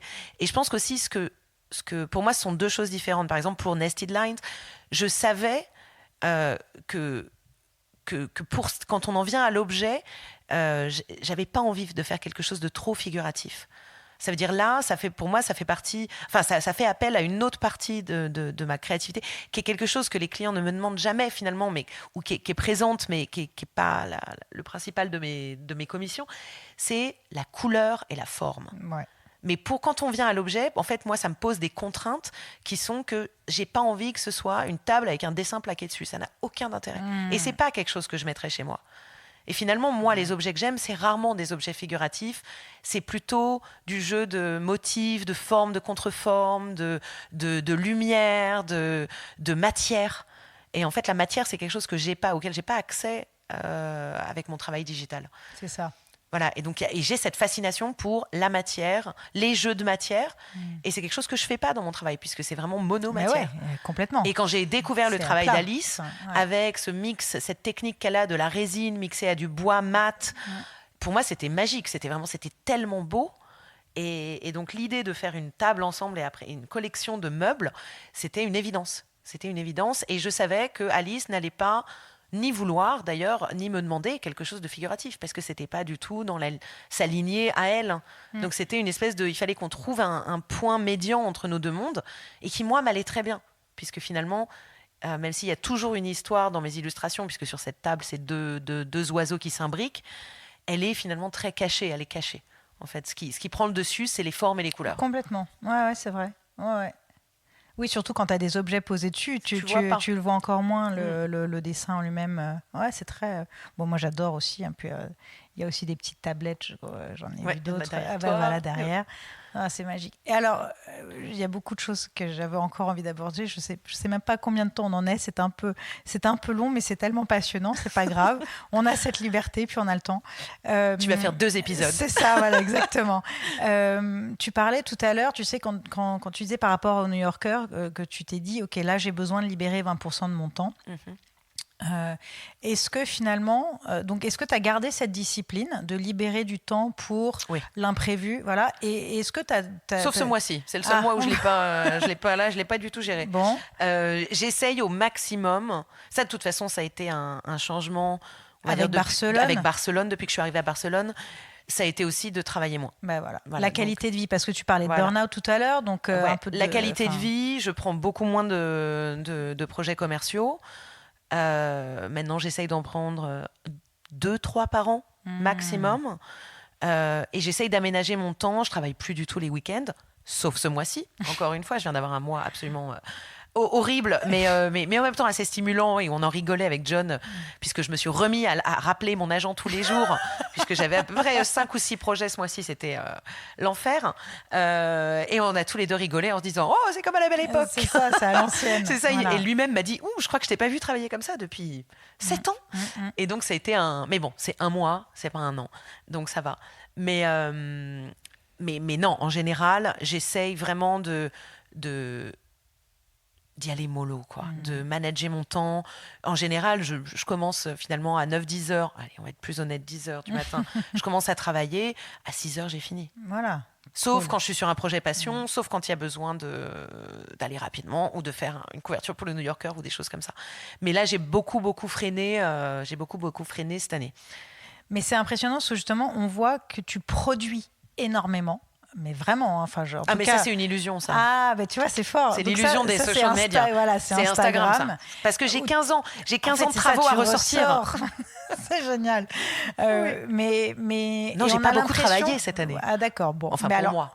En tout cas, moi, de l'extérieur, j'ai l'impression que tu as une équipe de 10 personnes avec toi. Non, mais tu vois, c'est intéressant parce que, alors que tu es pratiquement seule. Alors, tu as une assistante. J'ai une assistante pour le shop. Voilà. Mais sinon, tu travailles vraiment seule. Tu n'as pas des stagiaires, etc. Non, enfin, j'ai personne. J'ai jamais eu personne. Et tu vois, ça, je trouve que c'est un aspect de ton travail. J'ai jamais su déléguer le dessin. Voilà. Okay. En fait, ni le dessin, ni l'idée. Alors, l'idée, sûrement pas. Voilà, le dessin, non.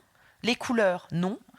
Et je me suis rendu compte, parce que j'ai essayé à un moment de ma carrière de déléguer ce qu'on appelle le artworking, le cleaning des dessins. Ah oui. Je peux pas. Parce que personne n'arrive à ton niveau de précision. Exactement. Moi, je vois...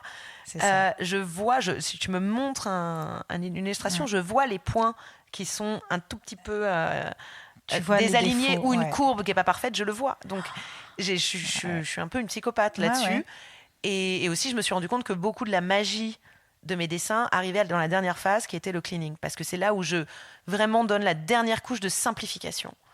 Donc, s'il y a des choses à enlever, c'est au dernier moment. Et donc, en fait, je ne peux déléguer rien. Voilà. Donc, je ne délègue rien. À part, donc, évidemment, tout ce qui est géré par tes agents. Mais du dessin, de la partie créative. Créative, rien. Rien.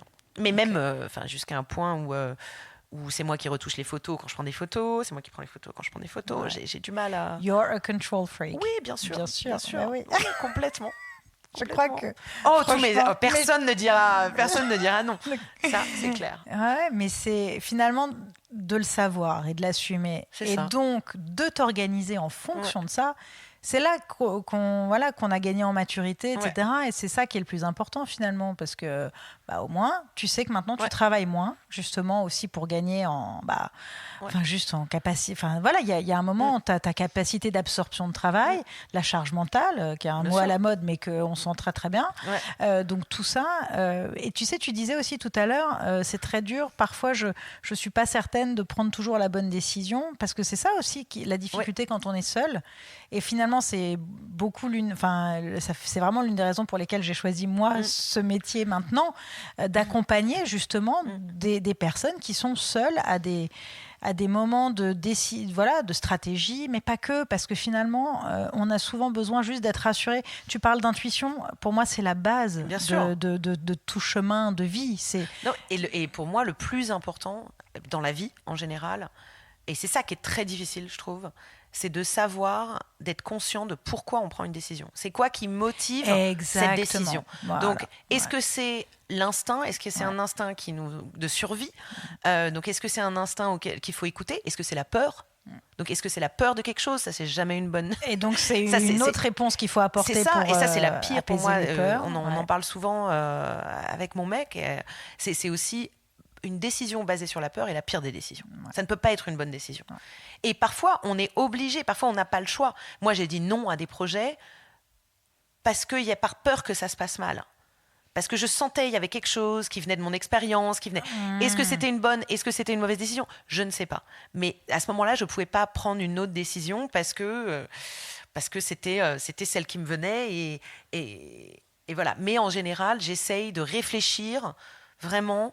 quand je prends une décision qui va être une décision importante, de me dire pourquoi je la prends et d'en parler. Ça veut dire autour de moi, que ce soit avec mon agent, avec mes amis. Ça veut dire que je travaille toute seule, mais je suis aussi très vocale avec les gens autour de moi. Et même, par exemple, je montre, quand je travaille sur Tu testes, quoi. Moi, je teste mes designs, mes illustrations et mes idées sur à la fois mon compagnon, à la fois mon assistante, parfois ma mère.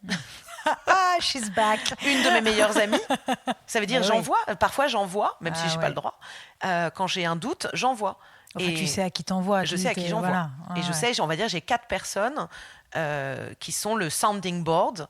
Et donc à ce moment-là, je les mets dans des rôles de direction artistique et je leur dis celui-là ou celui-là. Qu'est-ce que tu comprends là ? Surtout quand je fais des jeux sur les espaces négatifs. Parce que ça, c'est quelque chose que moi, je vois parce que je suis devant, le nez planté devant et que ça me paraît évident. Et en fait, le seul moyen de savoir si une illustration marche, quand on fait des jeux d'espace négatif et de forme, de contre-forme, c'est de le montrer à quelqu'un qui ne sait rien, qui n'a pas vu, et de voir... D'ailleurs, le terme espace négatif, à moins d'être un peu initié, on ne le comprend pas forcément. C'est ça. Mais ça me fait exactement penser au vide et au plein en architecture. C'est ça, c'est les formes, les contre-formes, le vide, le plein. Le rapport entre les deux. Et c'est un jeu, en fait. C'est aussi moi, c'est ça que je trouve fascinant. C'est tu dois contrôler, quand tu fais des jeux d'espèces négatifs, enfin, l'idée, c'est de contrôler ce que la personne voit en premier ou en deuxième. Qu'est-ce que tu veux ? Quel espace ? Le vide ou le plein ? Et suivant les couleurs utilisées, suivant comment... Tu peux contrôler la perception et tu le testes sur 4-5 personnes et tu vois que tout le monde le voit dans le même ordre. Ah, génial. Et donc, c'est comme ça que tu peux contrôler la lecture d'une illustration et lui donner le sens que tu veux lui donner, en fait. Après, il y aura peut-être 10% des gens qui le verront dans le sens, mais il y a quand même une règle générale qu'à avoir avec les couleurs et les contrastes, en fait. Et le cerveau. Et tu vois, par rapport aux échanges, donc avec ton entourage, on parlait un peu de social media, donc des réseaux sociaux juste avant, notamment Instagram. Tu es très très présente sur Instagram. Oui, c'est là-dessus que je suis Twitter, je relaye. Tu as, je crois, 522 000 followers à peu près à ce jour. Ce qui ne veut plus rien dire aujourd'hui. Oui, mais c'est ça. mais tu as quand même une communauté engagée, tu trouves ? Et notamment, non, c'est ça, pas très engagée, je m'en suis rendu compte. Mais c'est normal aussi, l'algorithme a changé, les communautés ont changé. Il y a tellement de input aujourd'hui sur les social media et l'algorithme se nourrit de ce qu'on regarde et du coup je pense que aujourd'hui les gens suivent tellement de gens qu'on ne peut pas être engagé sur des... Et aujourd'hui, c'est le moment des micro-communautés. C'est un tournant que moi, je n'ai pas du tout pris. Enfin, que je suis en train de prendre peut-être plus maintenant, justement, avec ce canal. Hein, c'est ce que je voulais aborder. Qui était une idée. Parce que en fait, c'était une manière de... Parce que moi, j'ai ressenti le changement d'algorithme et ça a eu un impact vraiment fort sur le shop. Ça, clairement... Les ventes ont énormément baissé. Les ventes ont baissé parce que le trafic a baissé. En fait, c'est très simple. Donc, c'est vraiment une question de trafic. En même temps, moi, je le vois comme... j'ai eu du marketing gratuit pendant 10 ans. Ça veut dire Instagram, c'était ma newsletter. Je n'avais rien à faire à part poster mon travail. Et moi, je n'ai jamais été quelqu'un qui... Alors, je suis quelqu'un qui parle beaucoup, mais sur les réseaux sociaux, je n'ai jamais été quelqu'un qui communiquait beaucoup. Donc, je montrais mon travail. J'utilisais ça comme une vitrine. Voilà. C'était une vitrine. C'est ton portfolio. Mais j'ai jamais raconté ma vie. J'ai jamais mis des photos de moi. J'ai jamais montré. Pas, pour reprendre un terme de un peu. Et je sais que c'est quelque chose qui est très favorisé par l'algorithme aujourd'hui, que les artistes sont devenus leur propre marque, en fait. C'est ça. Et c'est quelque chose que j'ai jamais voulu faire. J'ai toujours voulu garder une forme d'anonymat et de pudeur par rapport à ma vie personnelle, en fait. Et c'était aussi une manière pour moi de me préserver et que le travail ne vienne pas me manger, en fait, me dévorer. Bien sûr. Et dévorer ma vie. Et voilà, après, il y a un prix à payer pour ça. Mais tu es en train peut-être de te demander si... Et je suis en train d'essayer de trouver des solutions pour donner plus à ma communauté, mais tu vois, moi, sans me compromettre. Voilà, en fait. alors ce canal de diffusion, donc les nouveaux canaux, on peut suivre que je teste, que donc, je m'amuse beaucoup. Là, il s'appelle, c'est News and Behind the Scenes Bits and Bobs. Bits and Bobs. Qui est une expression très anglaise que j'adore, qu'on pourrait traduire par un peu des petits trucs qui sortent des coulisses et voilà. Et tu partages beaucoup de justement ton processus Finalement, créatif. Je partage beaucoup de procès. Quand j'ai mis ce titre, je l'ai mis. Process. Process. Process. Je lis lapsus, décidément. Tu le veux, ce procès. Donc, le processus créatif. Et... Finalement, c'est devenu ça. C'est quelque chose qui est devenu, pour l'instant, c'est ça, on verra. Mais en fait, je me suis dit, moi, j'ai toujours aimé faire des conférences. Ça, j'adore. Parler vraiment à une audience qui est là et partager des choses. Et j'ai aucun problème pour parler des projets, parler des idées. Et finalement, c'est quelque chose que j'ai jamais fait sur les réseaux sociaux. J'ai jamais aimé me mettre en vidéo, faire des vidéos de moi, etc.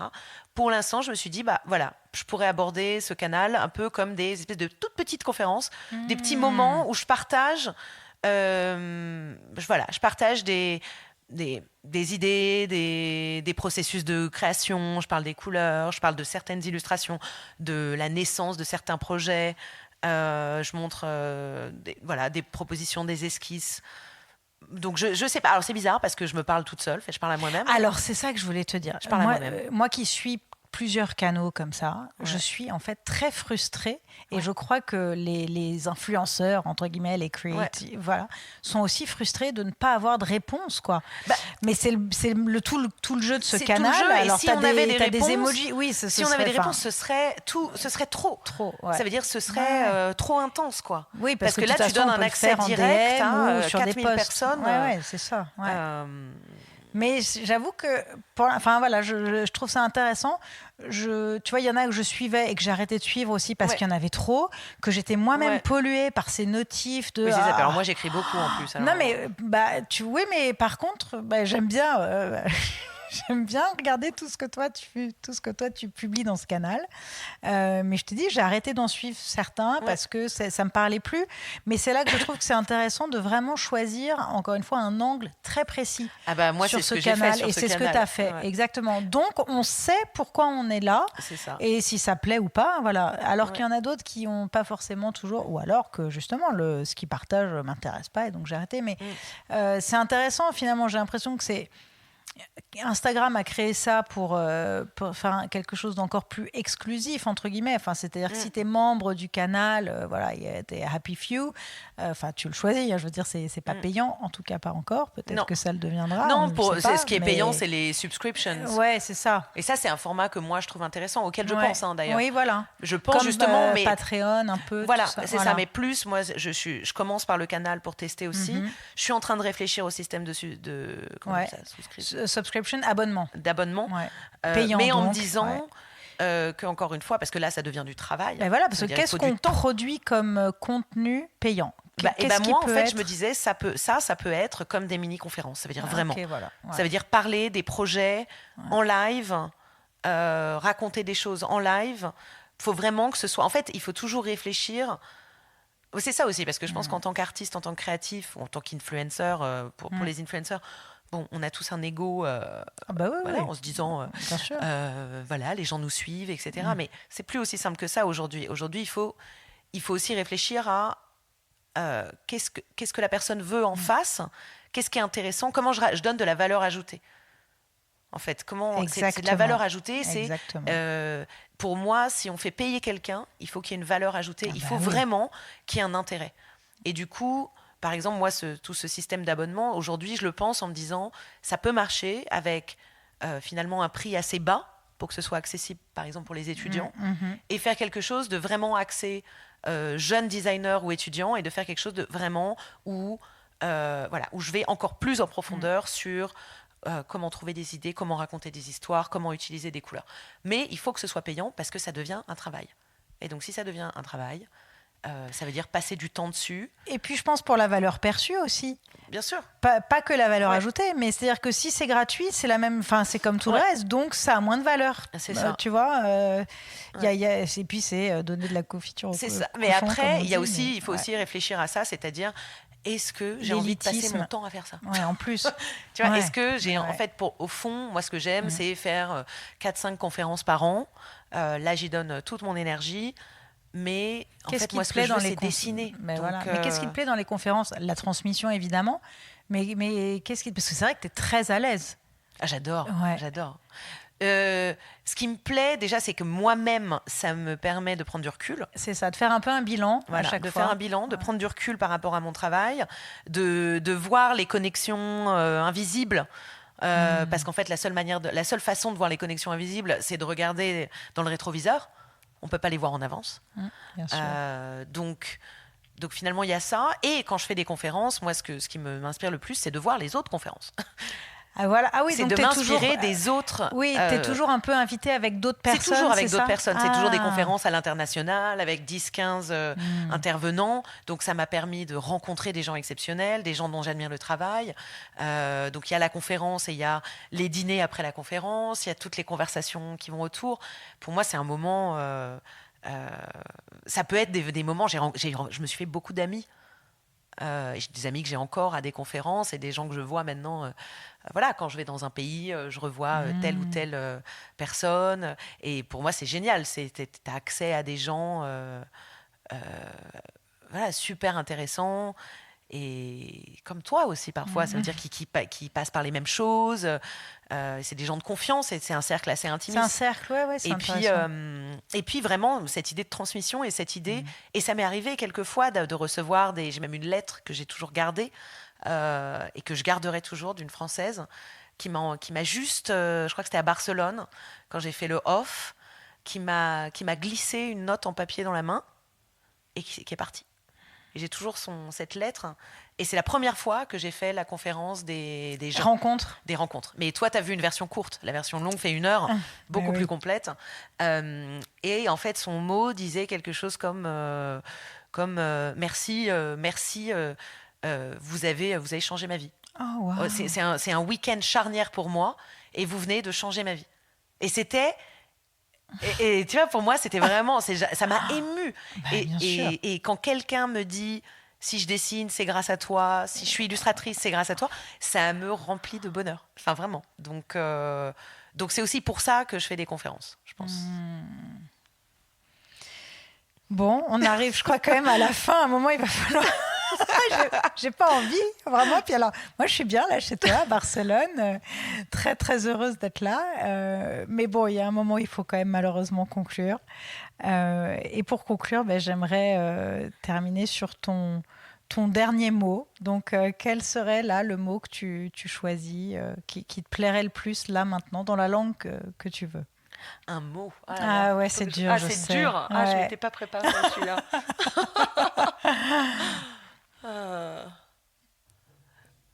je pense que je vais le... Alors, le mot qui marche, que tu as entendu avant, du coup, mais qui est important et je pense qu'il y a un bon mot pour finir aujourd'hui, et c'est pivot. C'est le pivot. Donc, il marche aussi bien en anglais qu'en français, qui est un mot que tu as entendu aussi à Nuorama, et dont je parle beaucoup. Et c'est vraiment, en fait, pour moi, c'est le mot le plus important de ma carrière. Et c'est cette idée de pivoter constamment, d'être constamment en train de remettre les choses en question, de se remettre en question, d'être bien sûr que là, on va dans la bonne direction. Et donc, plutôt que de prendre des énormes décisions comme celles que j'ai prises le jour où j'ai complètement arrêté la pub, ou voilà, de prendre des décisions violentes d'une certaine façon, je me suis rendu compte que pour moi, le plus important, c'était ça, de faire des micro-mouvements tout le temps, permanent, pour être sûr que le gouvernail du bateau est dans le bon agilité, en fait. Voilà. Et donc, pour moi, c'est un mot important. Merci beaucoup, Malika. Merci, Lily. Maintenant, on va manger. Se balader et manger. Se balader et manger. Merci.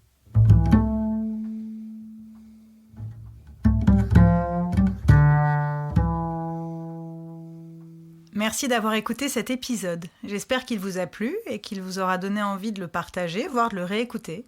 Spread the love, manifestez votre kiff, mettez des étoiles sur votre plateforme d'écoute préférée et surtout, n'hésitez pas à écrire des commentaires. Vous pouvez aussi me contacter sur Instagram, lily_bonnet_management. On se retrouve le 15 du mois prochain avec un ou une nouvelle invitée, ou peut-être même avant avec un épisode surprise, un bonus ou un épisode solo. Et d'ici là, n'oubliez pas que everything happens for a reason.